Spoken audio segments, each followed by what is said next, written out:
مور کو جنت سے کیوں نکالا گیا؟ مور جتنا خوبصورت ہے اس سے کئی زیادہ جنت میں خوبصورت تھا۔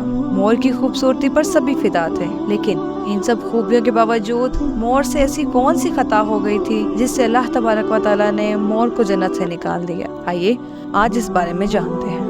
اللہ تبارک و تعالیٰ نے جب حضرت آدم علیہ السلام اور اماں حوا کو پیدا فرمایا تو اس کے بعد ان کو جنت میں بھیج دیا۔ وہ دونوں جنت میں بہت ہی پرسکون رہتے تھے، بہت ہی لذیذہ میوے پھل کھایا کرتے تھے، لیکن ایک اناج جس کو کھانے سے اللہ تعالیٰ نے انہیں منع فرمایا تھا وہ اناج گندم تھا۔ چونکہ شیطان حضرت آدم علیہ السلام کی وجہ سے ہی جنت سے نکالا جا چکا تھا، اسی وجہ سے شیطان کی حضرت آدم علیہ السلام سے دشمنی ہو گئی۔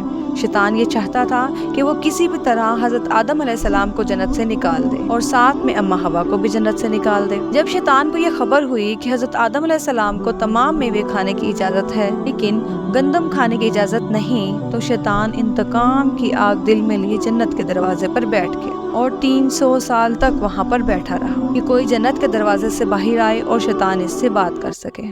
ایک دن اچانک سے مور جنت سے باہر آ گیا۔ شیطان اس کو دیکھتے ہی بہت خوش ہوا اور شیطان نے پوچھا، اے خوبصورت پرندے تم کون ہو؟ مور بولا، میں مور ہوں، تم اپنا تعارف کرواؤ۔ شیطان نے جواب دیا کہ میں عالم کروبیہ کا ایک فرشتہ ہوں، میں اللہ تعالیٰ کی عبادت سے ایک پل بھی غافل نہیں، میں چاہتا ہوں کہ میں جنت میں جاؤں اور وہاں کی نعمتوں کا اپنی آنکھوں سے مشاہدہ کروں۔ شیطان مور سے کہنے لگا، تو مجھے جنت کے اندر لے جاؤ، میں تمہیں 3 ایسی باتیں بتاؤں گا جس سے تمہیں ابدی زندگی حاصل ہو جائے گی، تمہیں بڑھاپا اور بیماری نہیں آئے گی، تم ہمیشہ جنت میں رہو گے۔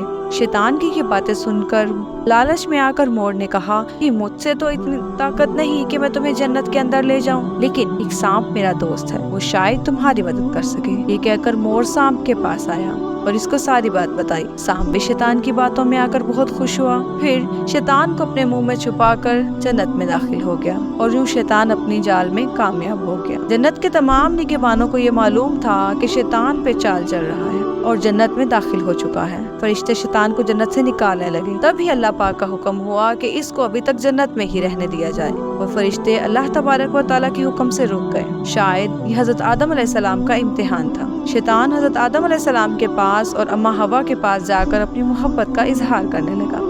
وہ دونوں ہی شیطان کو پہچان نہ سکے کیونکہ ماضی کے مقابلے میں شیطان کی شکل تبدیل ہو چکی تھی۔ شیطان کہنے لگا کہ میں چاہتا ہوں آپ دونوں ہمیشہ جنت میں اسی طرح زندگی گزاریں، ہمیشہ خوش رہیں۔ حضرت آدم علیہ السلام اس کی بات بہت غور سے سننے لگے۔ شیطان نے کہا کہ اگر آپ میری بات مان جائیں تو آپ کو جنت کی اور بھی تمام سہولتیں ملیں گی۔ حضرت آدم علیہ السلام شیطان کے بہکاوے میں آ کر کہنے لگے، یہ کس طرح ممکن ہے؟ شیطان کہنے لگا، ایک گندم کا دانہ اگر آپ دونوں چکھ لیں تو آپ کو ابدی حیا حاصل ہو جائے گی اور آپ جنت میں ہی رہیں گے۔ یہ بات سن کر حضرت آدم علیہ السلام کے دل میں رجحان پیدا ہوا، لیکن ان کے دل میں اللہ کی نافرمانی کا خوف غالب آ گیا، جبکہ اماں حوا شیطان کی باتوں میں آ گئی، جس پر اماں حوا نے حضرت آدم علیہ السلام کو راضی کر لیا اور پھر اس کے بعد ان دونوں نے اس گندم کے دانے کو چکھ لیا۔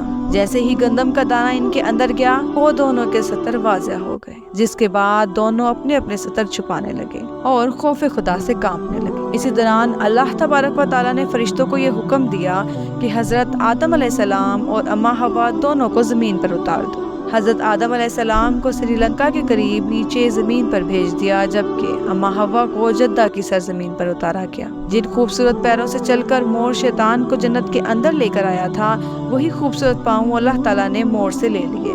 سانپ کو اپنے منہ میں شیطان لے کر آیا تھا، اس کے منہ کی خوبصورت خوشبو کو چھین کر اس کے منہ میں اللہ نے زہر ڈال دیا، پھر مور کے ساتھ ساتھ سانپ کو بھی جنت سے نکال دیا گیا۔ امید ہے آج کی معلوماتی ویڈیو آپ کو پسند آئی ہوگی۔ اسی طرح کی مزید معلوماتی ویڈیوز دیکھنے کے لیے میرے چینل کو لائک، شیئر اور سبسکرائب کیجیے۔ نیچے دیے گئے بیل آئیکن کو کلک کرنا مت بھولیں تاکہ ہمارے آنے والی ہر نئی ویڈیو کا نوٹیفیکیشن آپ کی اسکرین پر حاصل ہو سکے۔